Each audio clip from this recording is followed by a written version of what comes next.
Hey, how's it going, everyone? Let me show you guys what I've been up to the past 3, 4 days. I kind of lost track a little bit at this point. So, as I was working on this game, there was something that was bothering me. That is, GDevelop kind of sucks when it comes to performance. It is what it is. You could get rid of all your events. Once your scene is too big, that's it. Your performance is gone. And considering I want to make big worlds, sort of like Minecraft, that kind of stuff, it's not going to go very well. So I kept thinking of how can I improve performance? And there was no option in GDevelop to do this. So right now I'm not using the method I'm going to show you. And as you can tell, like the FPS is like jumping all over the place. It's like 55, 57, 50, whatever. Right? Let's quickly run the debugger just to get a base. Um, so I had a few ideas, but nothing was inside or available in GDevelop. And then I just I did a bunch of research. I looked a bunch of stuff, and I just could not find the answer. So I made one myself. If you want something done right, you do it yourself. That's basically it. Let's check our thing. It seems to have settled. Let's see what our total MS is up to. 14.85, and the object handling is 7.19 ms. The events are at 49. So keep that in mind. And this is a small world. I think this is like a 50 by 100 by 50 or something like that. It's relatively small. Uh, let's close this like that. And we open this. And now we activate the awesome sauce, which is object culling. And I tried doing object culling inside of GDevelop with events. Like, that doesn't work. Events are not good for this kind of stuff. So then I asked my good buddy ChatGPT 4.0 and I asked him, dude, can you help me do this? And he was like, yeah, sure, man. What do you need? I was like, I want object culling, and then I want this and this and this and this. And he was like, okay, awesome. But here's the thing with ChatGPT, it just kind of throws stuff at you. And then you need to use it. You need to put it in. You need to see what happens. And then you need to give feedback in detail. And then you'll try and fix it. And then you need to think about what the issue was. You can't just keep like feeding it stuff or taking stuff from it. You need to do some thinking yourself and guide it. And I kept guiding it and guiding it and guiding it and seeing what was going wrong was. And eventually we came up with the most amazing stuff, right? We're going to run the thing 10 seconds. So we have this script. Oh, he went down to 57 there for a second. Oh, what is going on? What is up? That doesn't usually help. I don't know if there's anything wrong with my CPU because it's hot and I'm recording. Oh no, there you go. It was just a hiccup. So, do you remember the MS before? It was like 15. Look at that. 4.78 ms total. Objects. It was 7 before. 7 something. 1.42 ms now. What's our event? Our events are 0.87. Now here's the question. Boys and girls, we don't discriminate. Or whatever it is you identify as. It's all good. It's all love. Do you see anything missing here? As I'm playing my game, do you notice? Let me make it big. Do you see any objects missing? Do you see any stuttering? Do you see anything wrong with it? You don't. Because there isn't. Because my script is amazing. This is awesome. And also, so what's happening here? Right, we're doing object culling, meaning if an object is no longer on the screen, wait, I can actually show you this to you. If an object is no longer on the screen, then it gets deleted. When it gets back onto the screen, then it gets recreated. And that's object culling. Uh, but this thing doesn't just like delete and recreate, it also stores the information of your objects and even makes it possible for you to access this information, like its position or its properties, its opacity, that kind of stuff, even if the object does not exist. That's how cool it is.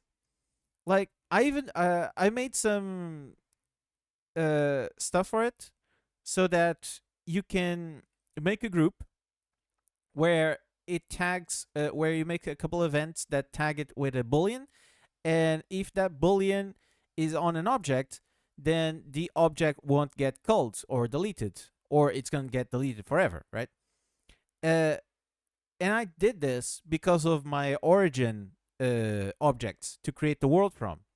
But then, out of curiosity to see if it was still working, I got the object out of it, and the world was still being created. That's when I found out that accidentally I made something amazing. Because even though the object no longer existed, I could still reference the object's position. So the object's not there, it's not giving any, it's not costing any sort of performance, but I can still say, hey, at the X and Y of that object. You know, I hope that comes across and you're like, oh, I know exactly what you mean, right? Because that's the coolest stuff about this. Anyways, let me show you what object culling looks like. We have one of the things that's exclude at the beginning is this one, the cull buffer, which is how far off the screen objects can be before they start getting deleted. I never used minus numbers on this, but so let's try it out. Let's try it live. Let's make it inside the screen and see what happens. Can we see it? Yeah, we can see it. Now do you see how the screen's smaller? If I go like this for the people on mobile. Do you see how I'm moving and the objects are being deleted and recreated? How cool is that? This is why it's not lagging, because there isn't a million objects on the screen, on the scene, that is. Anything that doesn't need to be on screen is gone. See, this is what's happening. But here's the cool thing, and what I was trying to tell you. It remembers what the object had. So it's number 1. There we go. So let's go on these. I need to lean back because my eyes are back. So this thing. A green tile has 6 HP. So 1, 2, 3. So now he has 3. If I take him out of the scene, there you go. It was deleted, right? It's gone now. If I bring him back into the scene and I go into it, 1, 2, 3. See? He remembered the HP variable that the object had. It keeps the information, it keeps the variables, it keeps everything before the object gets deleted, and then when the object gets recreated, it goes, hey, have your stuff back, and gives it everything, puts everything where it's supposed to be. And I was looking at this, I was like, why is there a metal tile up here? And it's not a metal tile, this is the origin point. This is the origin object. So I give it some wax on that one, I make it disappear, and I bring it back. Wait, which one was it? It was this amount, right? So 1, 2, 3. Wait, it wasn't this one. Was it this one? Ah, there we go. It was that one. Just to make sure I'm not crazy, you know, so I can see. So 1, 2, 3, 4. So now it needs 2. So if I make it disappear, there you go. Now if we bring it back, it was the first one from the rock, right? So now it's 2. 1, 2. There you go. See? He remembered its variables. I don't know why the FPS is like dropping once in a while. I think it's because I'm, recording and my CPU is like hot as hell. Anyways, this stuff works on any project.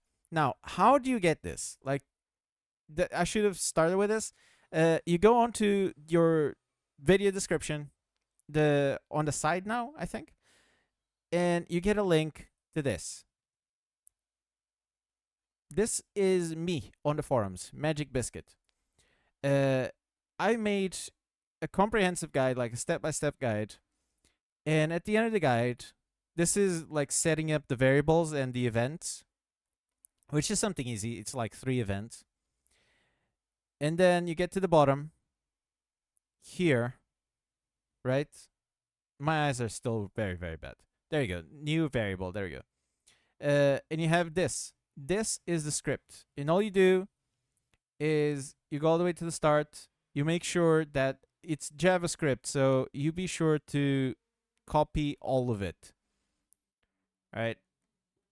Don't leave any sort of lines missing. Don't like screw it up. Don't copy more than you should.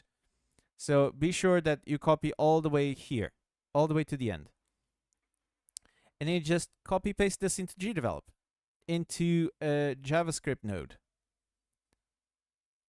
Right? This is just, you right click and then you click add, and then you have add JavaScript somewhere. I can't see it right now. Where is it? There we go. Add JavaScript. And you're going to get one of these things. You just delete.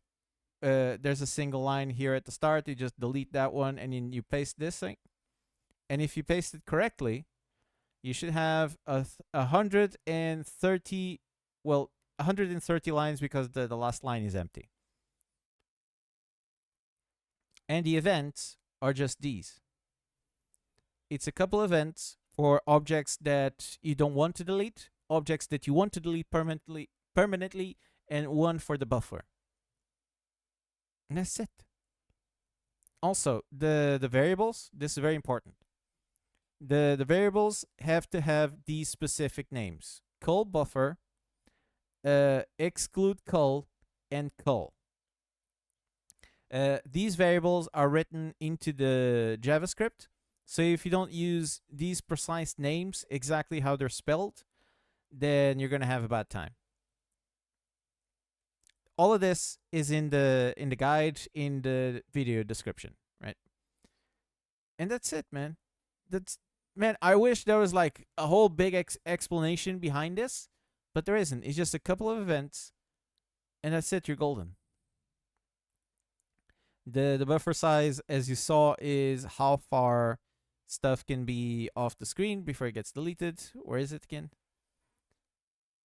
Exclude cull buffer. Let's put this up to like 200, where it's supposed to be. So like 2 to 600, something like that. That's good enough values. Also, because I wanted to be sure that anyone could use this on pretty much any project, right? Save a few exceptions. I even made I've made a couple of like extra things, right? That's why the booleans exist. You can make it. You can tag an object and say, hey, never delete this object. So never call this object. For example, I'm trying to think of a good example, but I can't think of one.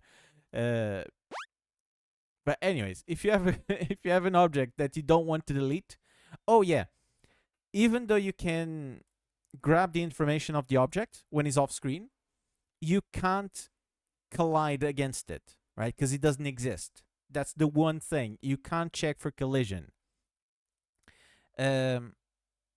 So that might be one of the options.